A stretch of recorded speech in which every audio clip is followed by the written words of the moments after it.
Question 4.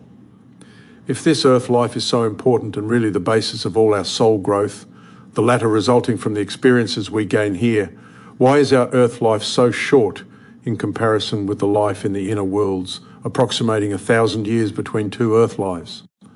Answer. All that is in this world which has been made by the hand of man is crystallized thought, the chairs upon which we sit, the houses in which we live, the various conveniences such as telephone, steamship, locomotive, etc., were once a thought in the mind of man. If it had not been for that thought, the thing would never have appeared. In similar manner, the trees, the flowers, the mountain and the seas are crystallized thought forms of the nature forces. Man, when he leaves this body after death and enters the second heaven, becomes one with those nature forces. He works under the direction of the creative hierarchies, making for himself the environment which is necessary for his next step in unfoldment.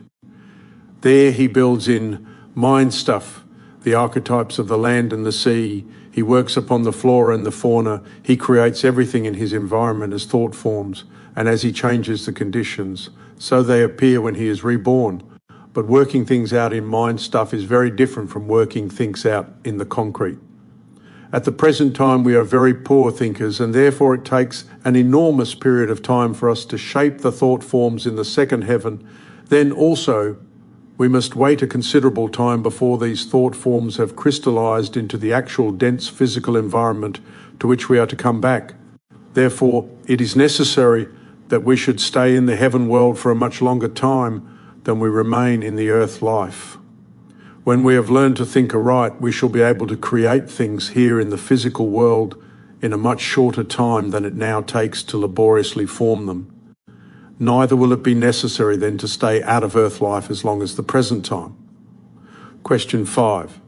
How long will it be before we can do without these physical bodies and function altogether in the spiritual worlds again? Answer. This question reveals a state of mind which is all too common among people who have become acquainted with the fact that we possess spiritual bodies in which we may move through space with lightning rapidity. Bodies which do not need the material raiment and therefore will require no care on the part of their owners. These people long then for the time when they may grow such figurative wings and shed this low and vile mortal coil altogether. Such a state of mind is extremely unfortunate. We should be very thankful for the material instrument which we have, for that is the most valuable of all our vehicles. While it is perfectly true that our physical body is the lowest of all our vehicles, it is also a fact that this vehicle is the most finished of our instruments, and without that the other vehicles would be of little use to us at this time. For while this splendidly organized instrument enables us to meet the 1,001 conditions here, our higher vehicles are practically unorganized. The vital body is formed organ for organ as our dense physical body, but until it has been trained by esoteric exercises, it is not a fit instrument to function in alone. The desire body has only a number of sense centers which are not even active in the great majority of people, and as for the mind, it is an unformed cloud with the great majority. We should aim today to spiritualize the physical instrument, and we should realize that we must train our higher vehicles before they can be of use for the great mass of people that will take a long, long time. Therefore, it is best to do the duty that is close to our hands. Then we hasten the day when we shall be able to use the higher vehicles, for that day depends upon ourselves. Question 6. Does the spirit enter the body at the time of conception or at the time of birth? Answer. It has been ascertained by clairvoyant investigation that at the time of death the spirit takes with it the forces of one little atom located in the left ventricle of the heart, which is called the seed atom, for it's the nucleus or seed around which all the material in the body gathers. And every atom in the body must be capable of vibrating in unison with that seed atom. Therefore, that atom is deposited in the semen of the father some time previous to conception and later placed in the womb of the mother. But conception is not at all identical with the time of sexual union of the parents. The impregnated spermatozoa is sometimes not embedded in the ovum until 14 days after the union of the parents. It is this impregnation of the ovum that may be called the time of conception, For from the moment when the impregnated ovum leaves the fallopian tube, the period of gestation commences. During the first 18 to 21 days, all the work is done by the mother, but at that time the reincarnating ego, clothed in a bell-shaped cloud of desire and mind stuff, enters the womb of the mother, and the bell-shaped cloud closes at the bottom so that it is then ovoid or egg-shaped. Then the spirit is definitely enmeshed in the flesh and cannot escape any more, but must stay with the mother until liberated by birth. In the present stage of our unfoldment, the spirit does very little conscious work upon its coming vehicle, but it is present all the time and helps unconsciously in the task of providing its instrument. This is no more remarkable than that we are able to digest our food and work our respiratory organs without being conscious of the process. Question 7. What was the purpose in the division of the sexes? Answer. The division of the sexes was brought about at a very early stage of man's evolution when he had as yet no brain or larynx. One half of the creative force was then turned upward in order that these two organs might be built. The brain was made for the evolution of thought whereby man creates in the physical world. Houses, cities, steamships, railways, everything made by the hand is crystallized human thought. The larynx was also made by the creative sex force in order that man might express his thoughts. The connection between those organs will be evident when we remember that the boy who possesses the positive creative force changes his voice at the time of puberty, when he is first able to procreate his kind, also that the man who abuses his sex force becomes an idiot, while the profound thinker who uses nearly all his creative force in thought will have little or no inclination for amorous practices.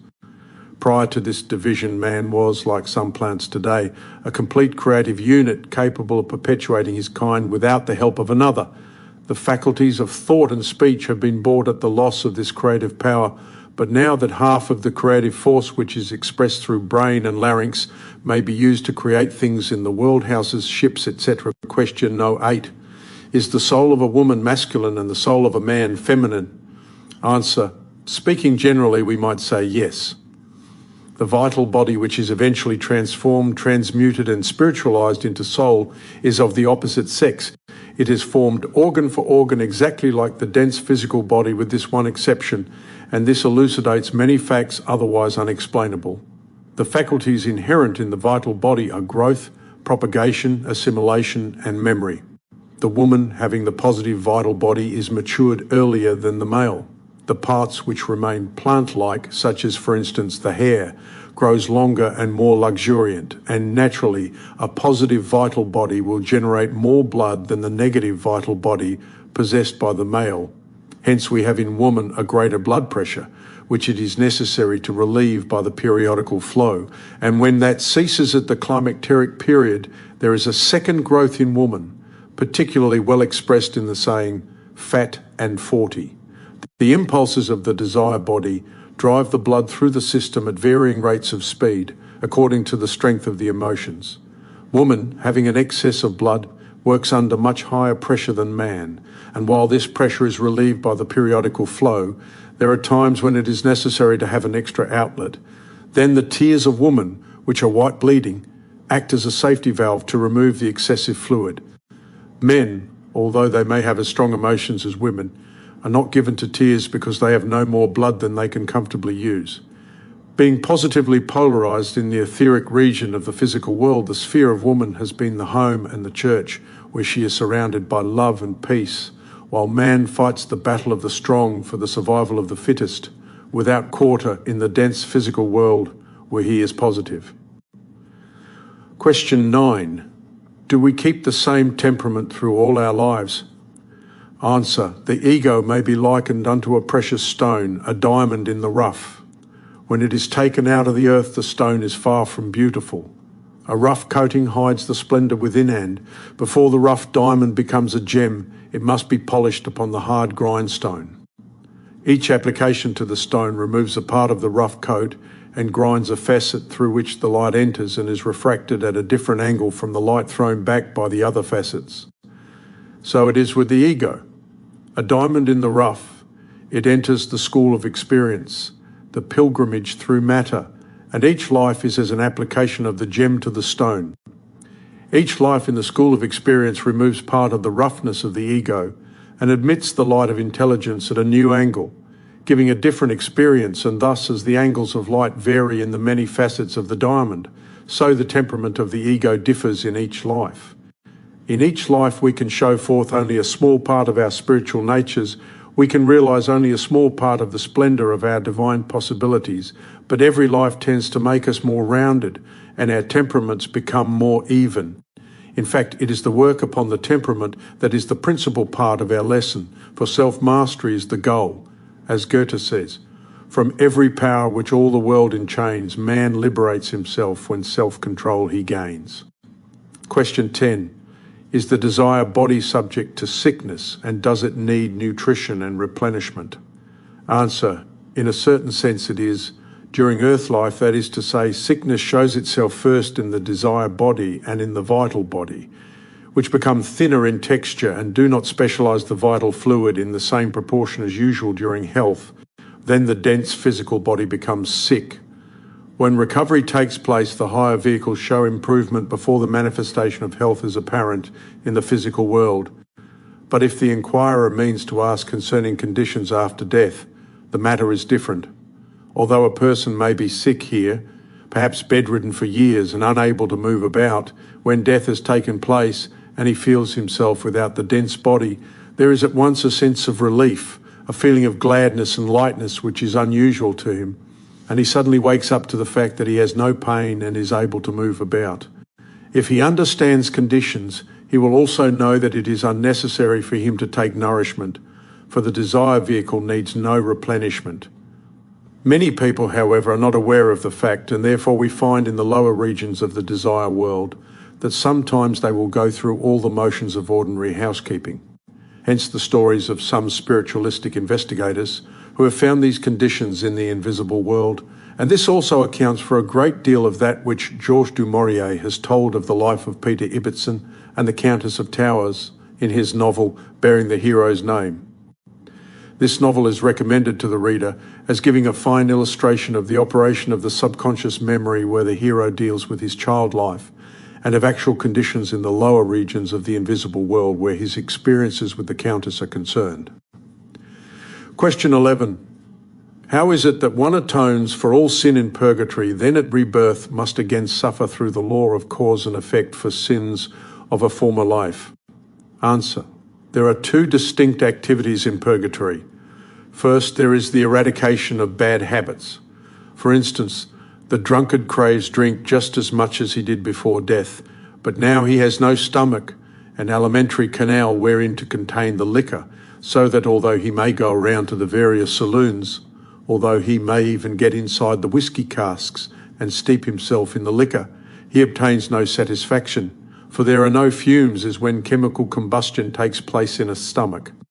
Thus he suffers all the tortures of Tantalus, water everywhere, and not a drop to drink.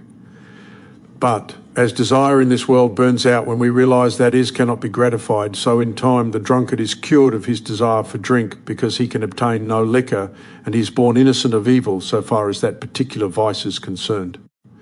However, he must overcome that vice consciously, and so at a certain time temptation will come in his way. When he has grown up, a companion may ask him to come and have a drink. Then it depends upon whether he yields or not. If he does, he sins anew and must be purged anew till at last the cumulative pains of repeated purgatorial existence will cause him to have a disgust for drink. Then he will have consciously overcome temptation, and there will be no more suffering from that source. As to the evil that we have done to others, for instance, where we have dealt cruelly with a child placed under our care, where we have beaten and starved it or otherwise maltreated it, the scenes where we have thus done wrong will have impressed themselves upon the atom in the heart. Later on, the etching will have been transferred to the desire body, and the panorama of life, which unrolls backward, will again bring these scenes before our consciousness. We shall then ourselves feel as the child felt who was our victim. We shall feel the stripes that we inflicted just as the child felt them. We shall feel the mental anguish and mortification. We shall suffer pang for pang, and then, when we are reborn, we shall meet our victim and have the opportunity to do good to the victim instead of doing evil. If we do so, well and good. If our old enmity asserts itself as before, then further stripes in the next purgatory will at last cause us to see that we ought to be merciful to those under our care. So we do not suffer anew for sins of a former life. We are born innocent through the blessed ministrations of purgatory, and at least every evil act we commit is an act of free will. But temptations are placed before us in order to ascertain whether the purging has been sufficient to teach us the needed lessons, and it is our privilege either to yield or to stand strong and firm for the good.